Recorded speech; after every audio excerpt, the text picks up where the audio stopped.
കടന്നു വന്ന ബ്രിട്ടീഷുകാരന്മാർ ഇന്ത്യയിലേക്ക് കച്ചവടത്തിന് വേണ്ടി കടന്നു വന്നുകൊണ്ട് ഇന്ത്യയിലെ മുഴുവൻ ജനങ്ങളെയും താറടിച്ചുകൊണ്ട് സ്വാതന്ത്ര്യത്തെ ഹനിച്ചപ്പോൾ ഉടുത്തതായ ഉടുമുണ്ട് പോലും ഉടുക്കാൻ അവിടുന്ന് സ്വാതന്ത്ര്യം കിട്ടാതെ അവിടുന്ന് തന്റെ പെൺമക്കളെയും ഭാര്യമാരെയും കൊണ്ട് കിടന്നുറങ്ങാൻ അവിടുന്ന് സ്വാതന്ത്ര്യം ലഭിക്കാതെ സ്വന്തം പാടത്ത് പണിയെടുക്കുന്ന ഭക്ഷ്യവസ്തുക്കൾ ബ്രിട്ടീഷുകാരന്റെ മുമ്പിലേക്ക് അടിയറ വെക്കേണ്ട സ്വാതന്ത്ര്യമില്ലാത്തൊരു കാലഘട്ടം കടന്നു വന്നപ്പോൾ ഈ ജനിച്ച ഭൂമിയിൽ നെഞ്ചി വിരിച്ച് നടക്കാൻ സ്വാതന്ത്ര്യത്തിന് വേണ്ടി പോരാടിയ ഒരുപാട് ഹൈന്ദവരുണ്ട്, ഒരുപാട് ക്രൈസ്തവരുണ്ട്, ഒരുപാട് മുസൽമാന്മാരുണ്ട്.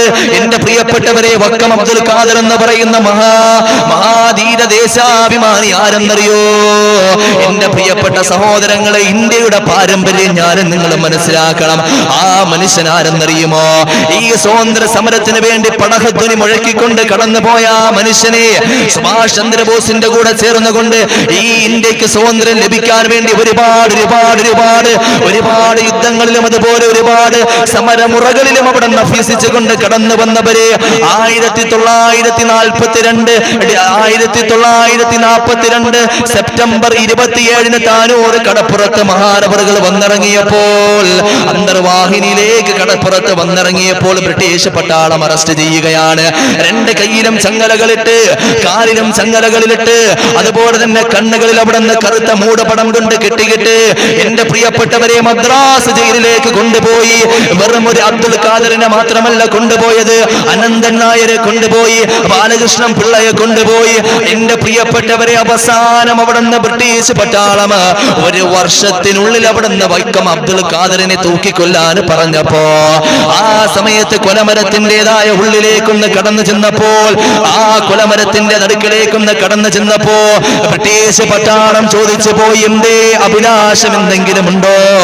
അവസാനമായി എന്തെങ്കിലും അന്ത്യാഭിലാഷമുണ്ടോ എന്ന് ചോദിച്ച സമയത്ത് ഇതാണ് പഠിക്കേണ്ട ചരിത്രം, ഇതാണ് കൊലക്കയറിലുമുള്ള സാഹോദര്യം തിരിച്ചറിയേണ്ട കാര്യം, ഇതാണ്.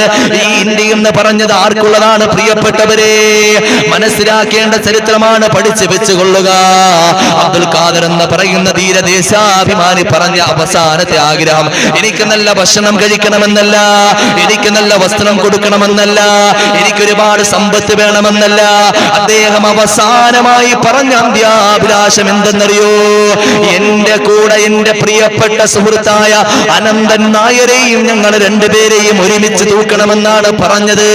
എന്റെ പ്രിയപ്പെട്ടവരെ, കൊലമരത്തിൽ പോലും സ്നേഹത്തിന്റെയും സഹനത്തിന്റെയും സാഹോദര്യത്തിന്റെയും സഹവർത്തിത്വത്തിന്റെയും ഏറ്റവും വലിയ പ്രതീകമായി മാറിയ വക്കം അബ്ദുൽ ഖാദർ മൗലവിയെ പോലെയുള്ള 26 വയസ്സുകാരന്റെ ചരിത്രം ഉറങ്ങിക്കിടക്കുന്ന ഭൂമിയാണിത്. ആ ചരിത്രത്തിൻ്റെതായ തങ്കലിപികൾ കടന്നുപോയതായ മണ്ണാണ് ഈ കേരളത്തിന്റെ മണ്ണ്. എന്റെ പ്രിയപ്പെട്ടവരത് മനസ്സിലാക്കാൻ അധികാരികൾ തയ്യാറാകണ്ടേ, ഉത്തരവാദിത്വമുള്ളവർ തയ്യാറാകണ്ടേ. അതുകൊണ്ട് നടത്തേണ്ട കാര്യം ധ്രുവീകരണ പ്രസ്താവനകളല്ല.